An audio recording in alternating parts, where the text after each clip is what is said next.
Whether high-tech or low-tech, we're all geeks about something. Embrace your inner geek. Geek Therapy Radio.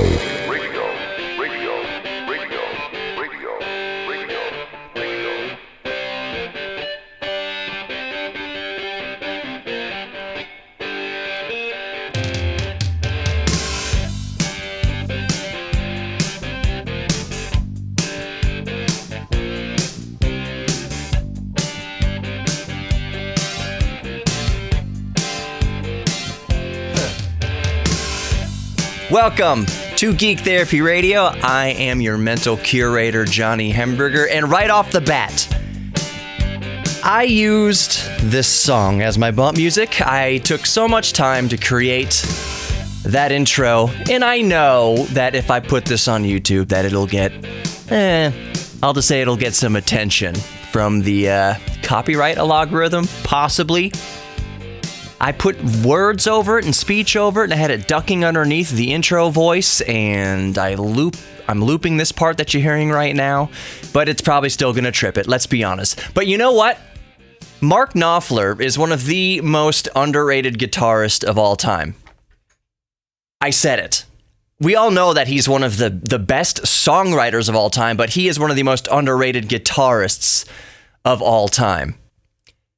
He may not be the most technical guitarist, but the riffs that he's created, they're so beautiful, they're so elegant, and they're so catchy. This riff is one of the catchiest riffs of all time. It's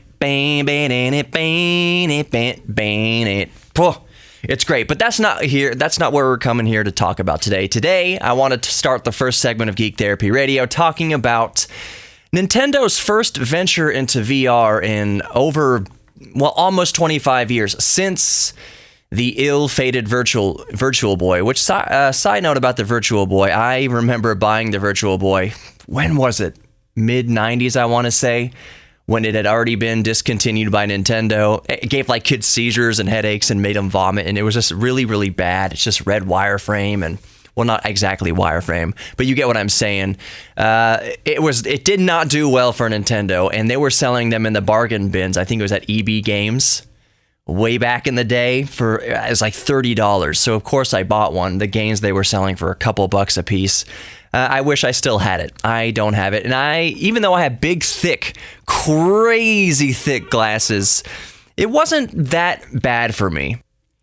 I don't recall getting the headaches and nausea that some users reported, but that was just me. I don't disbelieve it. I can fully sense that, it could be uncomfortable after a while. So anyways, long story short, we're not here to talk about the Virtual Boy.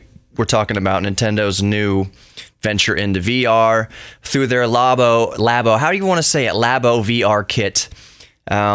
It launches this April, and there are two major announcements. One of the first couple games to be in VR from Nintendo in almost 25 years.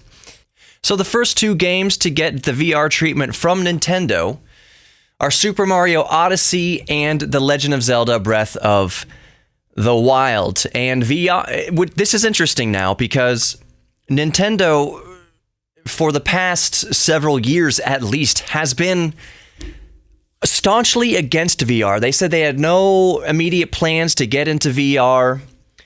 Period. And this makes sense because Nintendo's mission statement, their modus operandi, whatever you want to call it, for the past few decades at least, has not been to push the technological barriers in graphical horsepower of their hardware. The Wii wasn't the most powerful thing in the world. The Switch certainly isn't the most powerful thing in the world. They always focused more on the quality of their games. And to do VR effectively, you need quite a bit of horsepower under the hood. So this brings me to my first question about Nintendo's new venture into VR.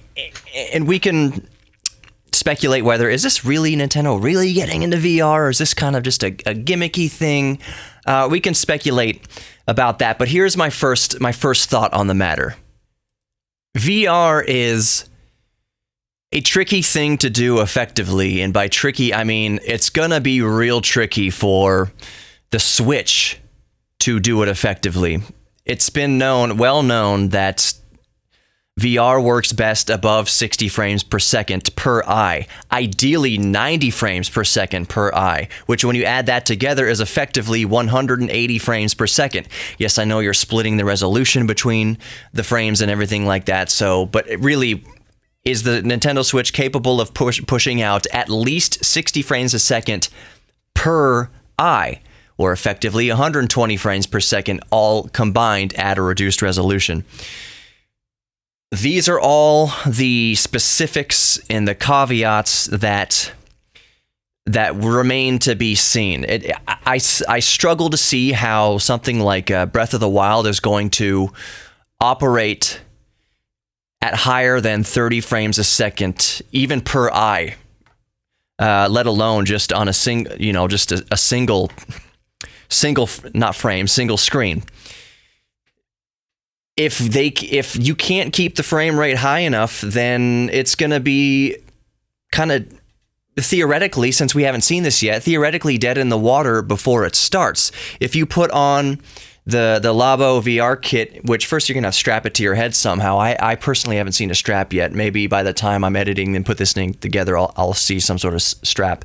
But by the time it comes out, if people are putting this on and it's the Virtual Boy all over again due to low frame rates and not just the strain on the eyes of not only 3D but just black and white or black and red like the Virtual Boy, is this going to be Virtual Boy 2? Because the frame rates can't keep up. Already, the resolution on the Switch, I almost called it the Virtual Boy. The resolution on the Switch is 1280 by 720. Split that in half, and what do you have? 640 by 370 or 60, something like. Don't rake me over the coals for the math in my head right there. But resolution, is everything going to look blocky? Is it going to be blocky and pixelated and running at a low frame rate, well below 60 frames per second per eye? These are critical factors yet to be seen. That said, I am actually pretty excited to witness this in person and try it out in person. The reason I say that to wrap this up is that Virtual Boy didn't cause me any problems. So low resolution, low frame rate VR with the Switch might not cause me any problems as well. What do you think? Comment in the comment section below if you're watching this on YouTube, and stay tuned for more Geek Therapy Radio.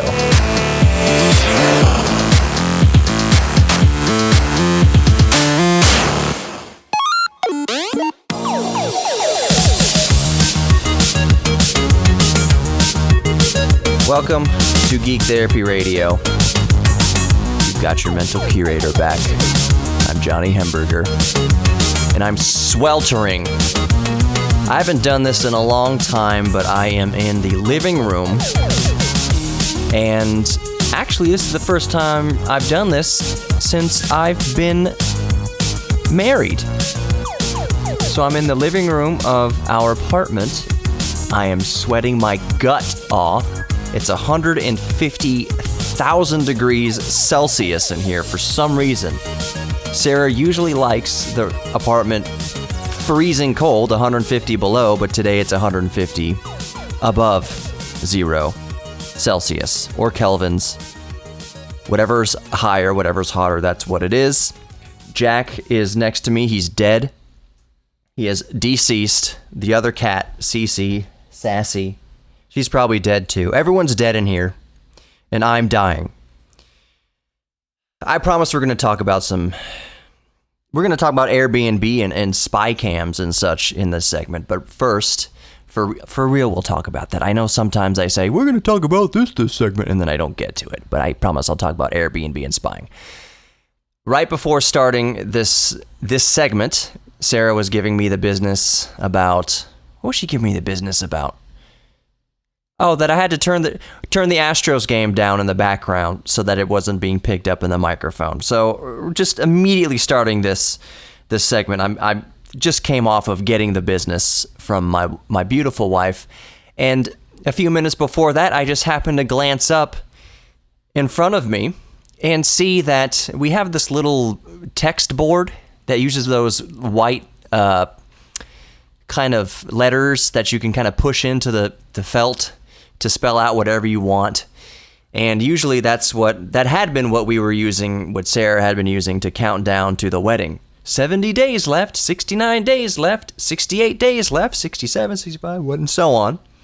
Now it says, "No kitten, babe.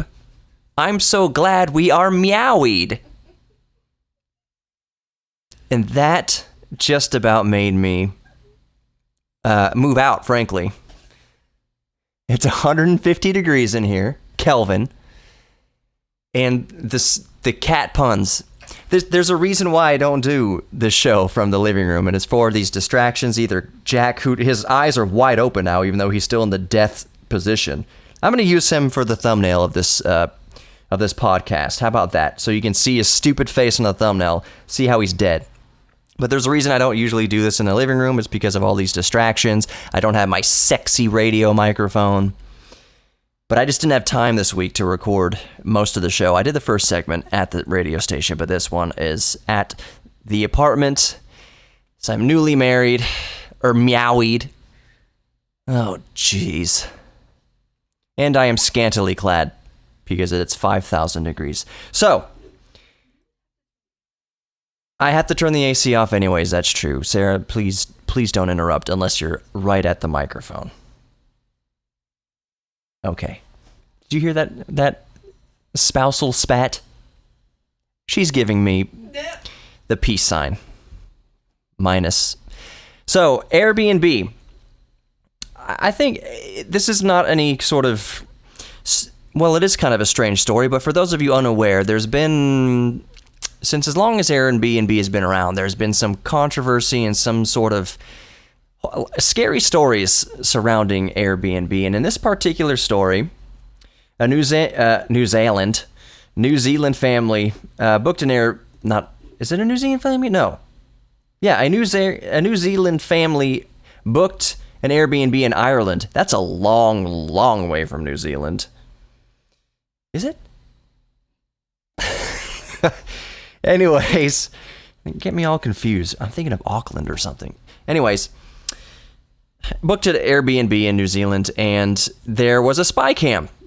The husband works in IT, and he was able to scan the Wi-Fi network. I guess he's paranoid about these things, and he scanned the Wi-Fi network, and lo and behold, he found a camera device linked to the Wi-Fi network, and found out that it was a live feed from this camera, and on further inspection, the family found it in a fake fire alarm. And it's kind of interesting. You see next in the picture that the family took, there's a real smoke detector.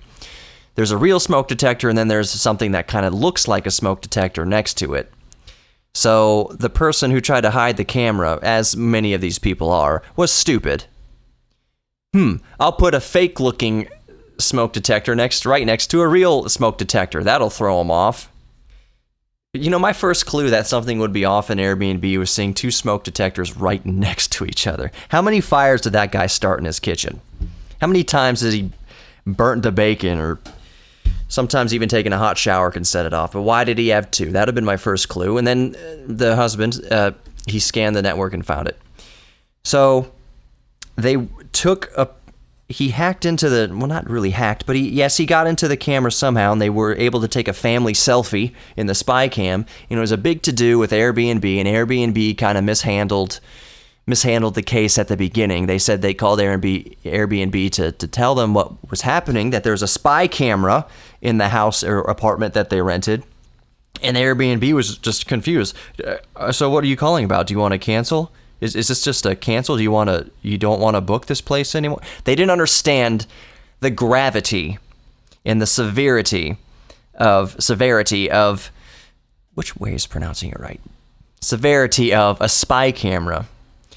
The camera was mounted in such a way that it just looked at the living room. You would think that, and I'm sure this is the case in many other scenarios, that's the spy cam would be looking at the bedroom, because of course people who do that are probably kind of perverted, or at least want to make money off of people having sex, and they would have it pointed at the bed.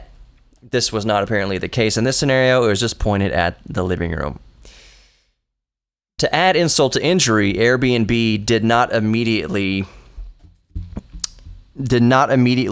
remove the listing or exact swift punishment on the user. They kept the listing up, and when the family checked back with Airbnb to see any progress on the case, Airbnb said, we exonerated the member of Airbnb who put up the apartment. He's completely exonerated. The listing's back up. And yeah, now they're backpedaling big time. We made a mistake in our handling of this case. It is not up to our standards. We very much value privacy, which is very cliche now. It seems like companies make these mistakes. Remember that episode in South Park where after the BP oil spill, they were showing the the CEO of BP, and he's like laying on a bear rug, butt naked, with his little peach red fanny, looking over. We're sorry.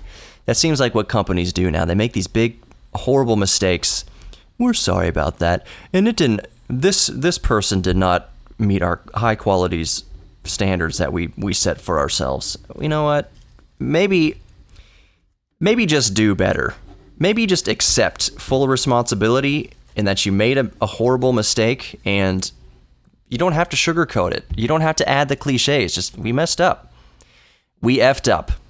Just accept it and say, I promise that we'll do better. There's no explanation needed. You don't need to throw people under the bus. You don't need to make excuses. Just, yeah, the responsibility lies on you.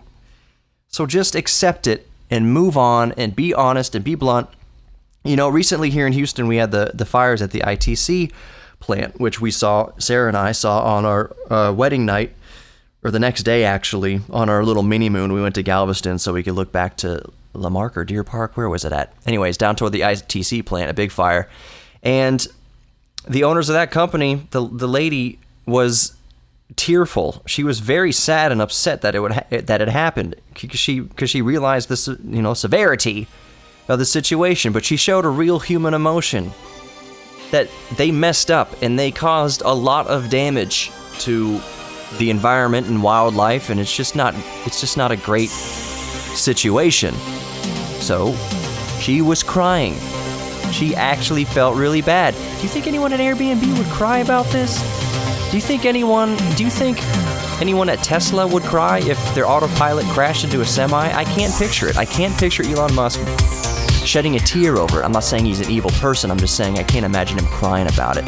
Anyway, More Geek Therapy Radio coming up. Don't go anywhere. Live from the Poinburger, Hamburger, whatever you want to call it, living room. Stay tuned.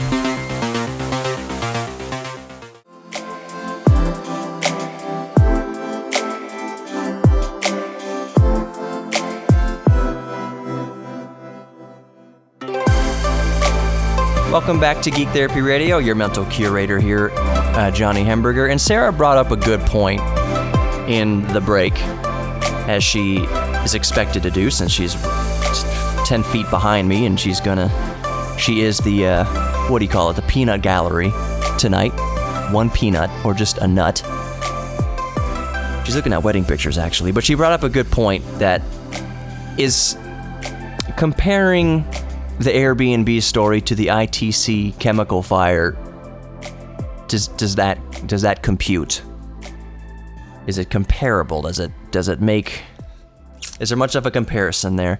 And no, there's not. But what I was saying is that both companies made a mistake, and Airbnb handled it by saying, "Oh, we didn't find anything wrong. Do you want what? We don't understand what you're. Do you want to cancel the booking? Is that what this is about?" No. It's about a horrible invasion of privacy. Injustice. Versus when all this was happening to ITC, I remember commenting to Sarah, I said, man, if I owned that company, I would feel so terrible and ashamed and sad. And that's exactly what happened. The owners of the company showed human emotion, and Airbnb did not show human emotion. That's all I'm saying. Remember when Zuckerberg was at the stand in front of Congress being grilled about invasions of privacy and sharing information and user data and whatever? He did not seem to he seemed a little shook, but Zuckerberg he's a unique fellow, as these geniuses tend to be. It makes sense, because geniuses tend to have a hard time with emotion. Would you agree with that, Sarah? Does that kind of hold water? So geniuses have a hard time showing emotion, so there's no strangeness in there. I don't think that the owners of ITC are geniuses. I'm not calling them stupid by any means, but it just seems like they do understand emotion, and things do affect them. So that's all I was extrapolating and comparing with the two issues, was that how companies handle it. Either they show human emotion, which goes very far with me. I like when companies show emotion and admit fault. And I don't like when companies continually try to bury it or ignore an issue, and then days later backpedal and backpedal and backpedal, and then give us the crap about we value privacy. And this doesn't add up to or hold up to our extreme standards we hold for ourselves. Maybe the PR campaign should start at the first person taking the call. Hey, we found a camera in our Airbnb that we just rented. Oh my goodness, the representative. Oh wow. Like, be a human about it and start the PR campaign there, rather than letting it get out of control and then start spouting off about we value privacy and everything. Stop it. You know what's also funny? Apple. Apple did something good and it did something bad, and I just remember the bad thing with the good now. The good thing that they did this week or last week was that they admitted defeat with their AirPower. It was supposed to be a wireless charging mat that you could put all your Apple devices on willy-nilly, and would charge up all your Apple devices, your Apple Watch, your iPhone, your what else, AirPods and everything like that. Charge them all up at the same time with one wireless charger. And it didn't work. And I made a YouTube video. Go subscribe to Geek Therapy Radio on YouTube, and you'll see the whole video I did about it, explaining not only why it didn't work, but that I actually, in that case, applauded Apple for the first time in my memory that I can actually, I'm going back, the first time that Apple has ever launched a product, or unveiled a product and then canceled it. Matter of fact, the AirPower logo and all the diagrams made it onto some they call their thing, their headphones, their AirPod packaging. They showed the AirPower wireless charging mat. So they were so confident in this, they already put it on their packaging, and were referencing AirPower on things like their iPhone 10s and everything like that, the packaging at least. And they wound up canceling it, and I applauded that, because that's a major thing, especially for Apple, because they are not prone to showing chinks in the armor or being so candid that we made a mistake. And I applauded them because they admitted fault, and rather than releasing a bad product and charging you $200 for the AirPower, they said, you know what, which they could have done. They have put out faulty bad products. There are faulty bad products going around right now. MacBook Pros, 2018 MacBook Pros, regardless of the butterfly keyboard issue, the i9 versions were overheating. They put out bad products, and they charged top dollar for broken things. And they could have done that with the AirPower just as easily, and you would have had apologists apologizing for it just as easily. Apologists for the MacBook Pro were saying we weren't using optimized software. That's why it was getting hot. For the iPhone 4, they were saying you're holding it wrong. That's why there's bad reception. How about instead of blaming the customer, you just take responsibility that your product sucked? So rather than go through all that again, I applaud Apple for pulling the AirPower, admitting fault and defeat, that they couldn't make it work, so they're not selling it to us. That's good. I want to see more of that from big companies like Apple, and I want to see more of that from Apple specifically. Where Apple is bad is, I've lost my train of thought. What was the bad thing? I'm going to put a pause right here real quick. I remember what it was. It was in regards to privacy. There's an ad that you may have seen floating around the interwebs that Apple takes your privacy seriously. They hold themselves, like Airbnb, to a very high standard of protecting your privacy. And I just think that's quite funny, to be honest, because as I repeat on the show every once in a while, I talk about 1984, the book 1984, George Orwell's 1984, and that it was Big Brother spying on you. This goes to the Airbnb cameras and all that kind of stuff too. But the government spying on you, the flat screen TVs in the book that are always spying on you and always listening to you. And the main character in the book he finds a little nook and cranny in his apartment where he can basically think and write poems and do whatever he wants without being under the eye of the government always watching him. And so on the show, I've said many times before that if we have that type of system now that we're constantly being spied on, the only difference between 1984 and reality is that the government did not force it on us. We purchased it. And I will use Apple as an example. Cameras in the phones, microphones in the phones. We have, Amazon's Echo Dot, I won't say her name, Alexa, all these things that we bought and bring into our homes. But for Apple, how do you unlock your phone? Here's all the ways that you can unlock your own phone. Here's what you have given to Apple. And they care about your privacy. You've given them your retina scan. You've given them your fingerprint. You've given them a 3D map of your face and facial recognition. Those are just 3 of the biometrics that you've willfully given to Apple. And they care about your privacy. That is, and I'm not saying that they don't. I'm just saying that's a huge... If they cared about your privacy, why would they want such specific, identifiable things about you just to unlock your phone? And I will admit, to my phone, I've got a Samsung. I'm not saying Samsung is any less guilty of this. You definitely can scan your retinas with your Samsung. You definitely give me your fingerprint, which I have. I admit the only biometric that my phone has of me, to my knowledge, is a fingerprint. It can also scan your face and all sorts of other things. So we are trusting. We bought these things for... An iPhone's $1,000 or whatever, and we give them all this biometric data about this. You know what you also do? And I'm sure that they very much value your privacy as well. Ancestry.com and all these DNA services where you send them your freaking DNA.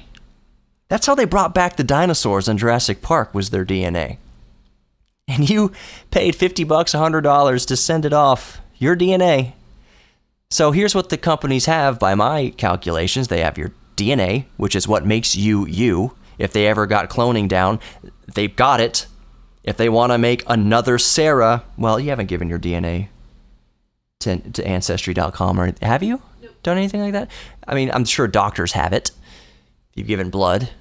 But companies, corporations, you have paid for the privilege of their access to your DNA, your retina scan, your fingerprints, your face ID. Why do I keep coming back to this? And because I don't mean to be spreading doom and gloom. I actually have a very positive outlook on the world. And I don't think that these corporations are inherently evil. All I'm saying is that we have trusted them with an awful lot of our personal, identifiable information. They have it, and we paid for them to have it. Nothing was forced on us. I guess we'll do one more segment of Geek Therapy Radio. Don't go anywhere.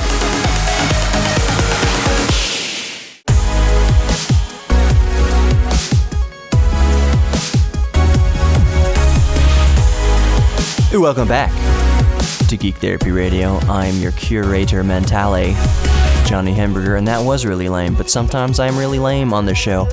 And you might be thinking, after that third segment, Johnny, you always go into the freaking 1984 stuff. We didn't tune in to hear Coast to Coast AM with George Norrie or Ground Zero with Clyde Lewis. I don't...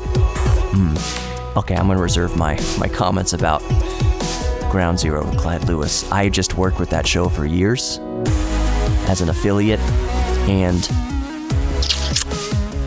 I'll just reserve my judgment there. Coast to Coast is awesome, though. George Norrie is awesome. George Norrie is one of the reasons I got into broadcasting, period. And I had him on the show a year ago, half a year, 6 months, something like that. Go back through the catalog of Geek Therapy Radio podcasts. plug, and listen to my interview with George Norrie. He was very gracious with his time, and it was a very fun interview. But back to the 1984 thing. Why do you always go to 1984? I don't know. It was one of my favorite books. I read it many times, and I don't have a dystopian view of our future. I have a very positive view of our future. The media has put a big wedge between us and made us fear each other and fear the differences in each other, and that's why we think the world is going to hell. Because people are different than us, and they have different opinions. And because they have different opinions, that means the world's going to hell. If I may be so bold here, because I was going to talk about swatting and satellites and broadband internet, and maybe I'll get to that in this segment, but if I may just go off the rails for a second here. There's a movie that's going around. What is it called? It's a anti-abortion movie. And whatever your views of abortion, wow, I'm talking about abortion on Geek Therapy Radio. That's crazy. Whatever your opinions and views on abortion are, that's completely fine. I've got mine. You've got yours. That's completely fine. But there's this movie going around, and I'm going to call it what it is. It's propaganda. You might agree with the propaganda. That's completely fine. There's a lot of propaganda that I agree with. And I'm not saying that I disagree with the propaganda in the anti-abortion movie. I'm not saying I agree with it either. I'm just saying. I'm being objective about this, but it's packaged. If you just listen closely to the music and the violins and it's meant to coerce a feeling from you. And it's meant to make you think that Planned Parenthood is an evil organization that's just out to eat babies. You know what the propaganda against Americans was in World War II from the Japanese? The pamphlets that were given out to the Japanese about American soldiers? It was that American soldiers would eat their babies. So I don't have a problem with an anti-abortion agenda or opinion, but so long as you understand that a movie like this, it's propaganda. And I guarantee you, if you yourself talk to anybody who worked at Planned Parenthood, you would find somebody who, you know what, actually isn't just itching to abort a baby. I guarantee you. As a matter of fact, they'll probably offer up a whole lot of alternatives before that extreme action. Again, I'm not saying, I think there's a ghost in here. I'm not saying that I agree or disagree. Abortion is such a hot button, touchy subject that there's a reason why I don't talk about it on Geek Therapy Radio, but all I'm trying to get across to you is if you think it's so evil, if you think someone else's opinion on abortion is so evil, just talk to them. Maybe get some perspective. Why do you think this way? And you'll see that they're not these bloodthirsty people that are just out to abort children. That's all I'm saying. The more something riles you up and gets you pissed off without ever meeting the person or talking to the person, you're probably a little bit off the mark. It's like, you know those jars of jelly beans? Guess how many jelly beans are in this jar and win a prize? Okay, well, it's like the jelly beans, the jar of jelly beans is behind a partition, and you're trying to guess how many jelly beans are in the jar by someone shaking the jar. You don't know how big the jar is. You don't know the volume of the jar. You don't know how big, well, you know how big jelly beans are, but you don't have a good perspective on that shaking jar of jelly beans. All you can do is hear it. So, all you've been doing with a lot of information you take in is hearing it. You haven't seen it. You haven't felt it, you haven't touched it. Some of you have, I know, absolutely some of you have. But I am just as guilty of making snap decisions about things without knowing all the full details. And I try to catch myself and be logical. Now, Johnny, you haven't talked to this person about it, you haven't talked to this group about it. Maybe you don't have all the data here to make such an assumption. Maybe all you've heard is people trying to coerce you to think like they do. And somehow along the way, you've been tricked into thinking that it's fact. Did you open the book? Did you do the research? Did you talk to the people yourself? No. And I am guilty of that in some ways also. Last night actually, Sarah she did the workout with her cult. She did a CrossFit workout. I'm sorry, babe. I'm just joking. She's glaring at me. But she did work out and she had to run 1,600 meters, 1.6 kilometers. And I was like, oh, so you ran a little bit more than, half a mile or something like that. She's like, no, I think that's just about a mile. And I was adamant. No, a mile is about 2.2 kilometers. Adamant. And I looked it up. She's like, no, I don't think you're right. And this is just what I knew for years. I knew for years that a mile was roughly 2.2 kilometers. No, it isn't. A mile is roughly 1.604 kilometers, something like that. It's roughly 1.6 kilometers. Sarah said she stopped listening to me once she found out she was right. So that's all I'm saying with that is I knew for a fact for years, I knew for a fact over a decade that 1 mile was 2.2 kilometers, when in fact 1 mile is about 1.6 kilometers. And you could say, Johnny, that's just because you're stupid. You were ignorant about that. You got the information wrong. I promise you, there's some information that you have wrong. There's things that you believe in your heart to be true that aren't. And a lot of us we might think that we might be wrong, but we so much fear learning the truth that we willfully turn away from it. We don't want to know it. I knew a mile was 2.2 kilometers. I knew it. But it's actually 1.6. So I guess the moral of this segment, and you don't have to agree with anything I'm saying. If you're even still listening, you might have turned the channel, who knows? The moral of this segment is not to be afraid to ask questions about what you know. There's probably something you know that you'll be surprised to learn you don't actually know. Back a long time ago, before the high-speed internet and before we had all access to human history in our pockets, what is going on here? Please don't say my recording stopped. Okay, it's good.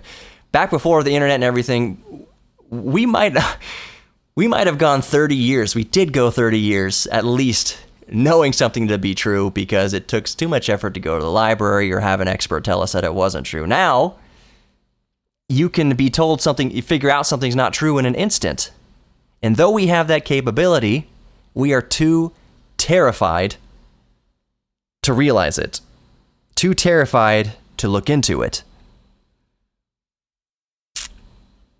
And that's pretty fascinating. They're going to put satellites in the sky to give the whole world broadband internet. See, I kept it techie for the last segment. Thanks for listening to Geek Therapy Radio. I love you all. Don't be afraid to ask questions, and please talk to each other. The more you disagree with somebody, the more you should probably talk to them. Don't be afraid of that. We're all geeks about something. Even if you disagree with someone's opinion, they probably like Star Wars or Star Trek or RC cars or airplanes or trains.